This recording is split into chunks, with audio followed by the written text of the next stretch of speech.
Hey everyone, it's Harriet here, and today we're going to talk about my personal review on Batman vs Superman: Dawn of Justice, which I saw last night in the cinema, and I have my ticket right here. So yeah, like I always do with a film review, just give you my personal thoughts on it and just say what I thought about it and see who I can recommend it to. So this film is a follow-on story from Man of Steel, which is the story of Superman and where he originated from. Like, as we all know, he originated from Krypton, and his planet was destroyed, and then he was sent down to Earth along with his parents, so there we are.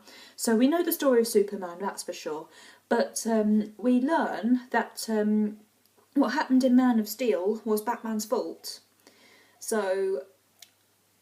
So Batman and Superman, also known Clark Kent, Superman's real name, and Bruce Wayne, Batman's real name, they have to go against each other to see who is a better hero and see which hero they really need.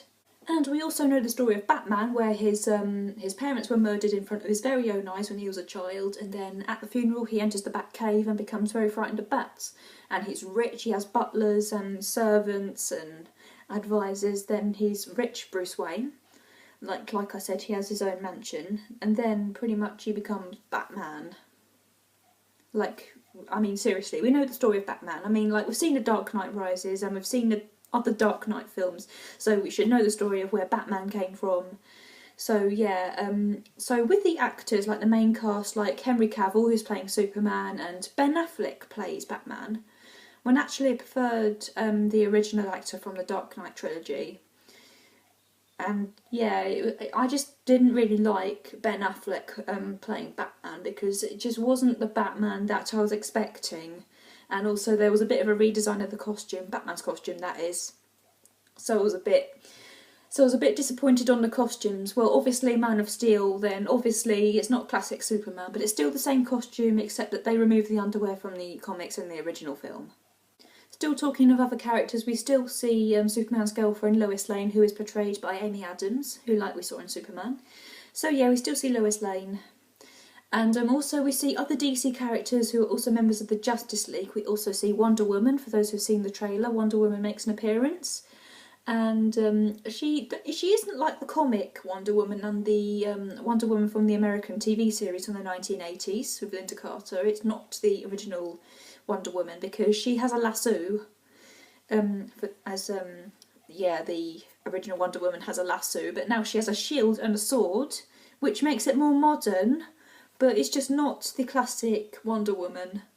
And we also see Aquaman as well, just for like a split second or something, and same with the Flash. We see the Flash for a split second or so.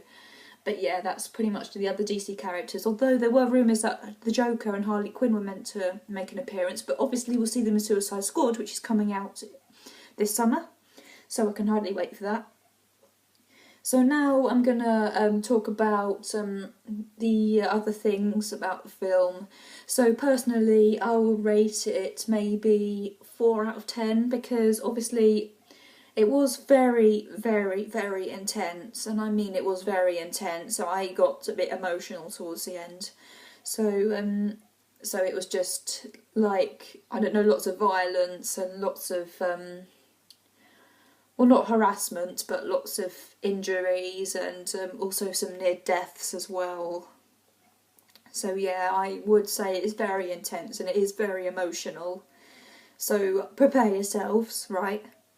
Also, I must warn you, there are jump scares as well, so for those who are a bit of a sensitive person, like I admit I'm quite sensitive myself, there are about a few jump scares, just to warn you lot, so prepare yourselves and try not to have a heart attack, please. So yeah, so that's pretty much all I have to say about Batman vs Superman, and I should look forward to the rest of the DC cinematic universe, which I believe we have Suicide Squad, like I said, coming out in summer, and we have Wonder Woman coming out as her own film next year. Can hardly wait for that, because all I know, I think there's been an animated film, and obviously I've mentioned the comics and the TV series from the 80s, so I think this is pretty much the first time Wonder Woman has had her own film. So yeah, I can hardly wait for next year, and we've also got the Justice League coming out, I think the year after or the year after that, I don't know. I think it's 2019, I think the Justice League are coming out. I might be wrong, but yeah, I think that's what, yeah, I think it's 2019 the Justice League's coming out. So yeah, I've got a lot to look forward to with the DC Cinematic Universe. So yeah, thank you so much for watching, guys. Please subscribe if you want to see more film reviews and more geek chats like this. So yeah, I'll catch you guys very soon, and I'll make more videos as often as I can, depending on what I've got to talk about. So yeah, I'll catch you guys very soon. Bye, and see you at Comic Con.